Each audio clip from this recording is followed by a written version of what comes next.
Assalamu alaikum wa rahmatullahi wa barakatuh. Ripino hajaina. Amin'ity androany ity inshallah tsika dia iresaka makasika ireo zavatra anankidimy zay mitaky fandrona na fidiovana ara-pinoana na ny fisehana toahara izay ahafantarantsika azy. Raha tojo iray amin'ireto zavatra dimy reto ianao dia obligatoire aminao ny mandro mitopaka ny rano manomboka amin'ny lohanao ka hatramin'ny faladianao, mila lena avokoa ny vatanao ray manontolo ary mametraka fikasana mialohan' izany fandrona izany. Ny voalohany, raha ohatra ka nivoaka ranonaina ny olona anankiray na lahy na vavy dia voadidy aminy ny mandro janaba na midio ara-pinoana na ihany koa ny fantantsika amin'ny anarany hoe al-ghusl. Mety mivoaka amin'ny endrika maro ny ranonaina, mety mivoaka amin'ny alalan'ny firaisana ranofo, amin'ny alalan'ny nofy, amin'ny alalan'ny filalovana na fijerena ireo video mamoa fady ka nivoaka izany ranonaina izany, na tamin'ny alalan'ny tanana na masturbation sy ny sisa izay mety nampivoaka ny ranonaina eo amin'ny olona anankiray dia obligatoire aminy ny mandro na manao ghusl na fisehana ara-pinoana.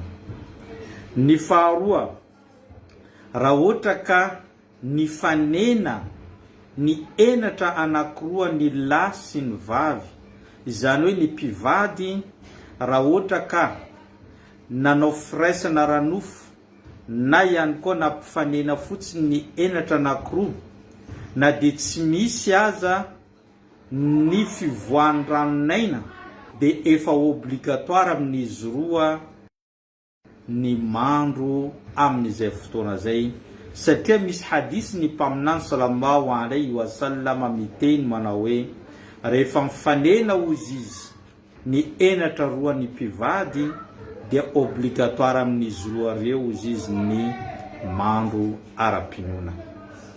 Ny fahatelo, rehefa tapitra ny fatim-bolany vehivavy anankiray na ihany koa rehefa tapitra ny raha mikorina eo aminy aorian' izany fiterahana izany, ka amin'izay fotoana zay dia mametraka fikasana izy ary mandro mba hidio ara-pinoana ary hidio amin'ny loto lehibe zay azony teo aloha, satria ny fadim-bolana dia considerena ho maloto ny vehivavy loto ara-pinoana tahaka an'izany koa ny vehivavy izay avy niteraka.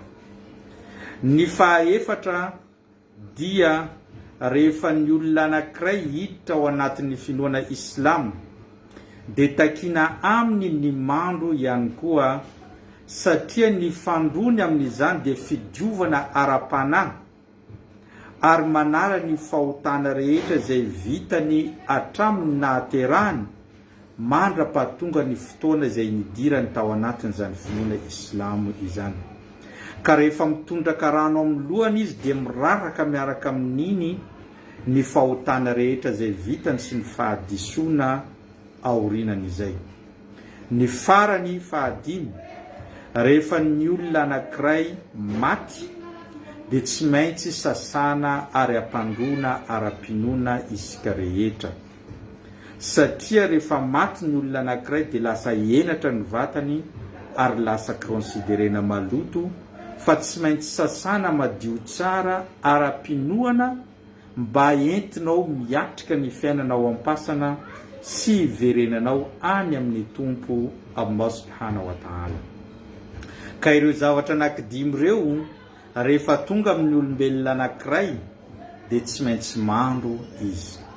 Ny fomba fandrona dia tsotra, mametraka fikasana ianao amin'ny fandrona zay ataonao.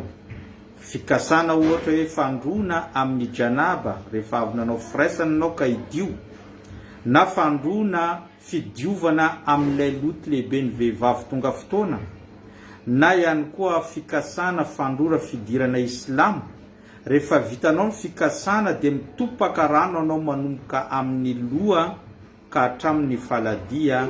Mila lena avokoa ireo faritra rehetra amin'ny vatana, tsy misy na dia ray amin'izany tsy lena, satria raha vao misy tsy lena dia tsy mety ny fandroana izay nataonao.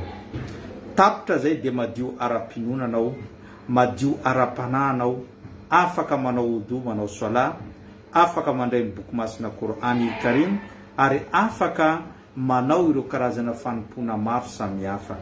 Fa raha mbola maloto ara-pinona kosa anao dia tsy afaka manatanteraka zavatra zay voalazantsika teo ireny. Zay no fampatsahivantsika tamin'ity androany ity. Abonneo, partageo ary ataovy j'aime fa maro ny zavatra zay hozaraintsika eto. Wassalamu alaikum wa rahmatullahi wa barakatuh.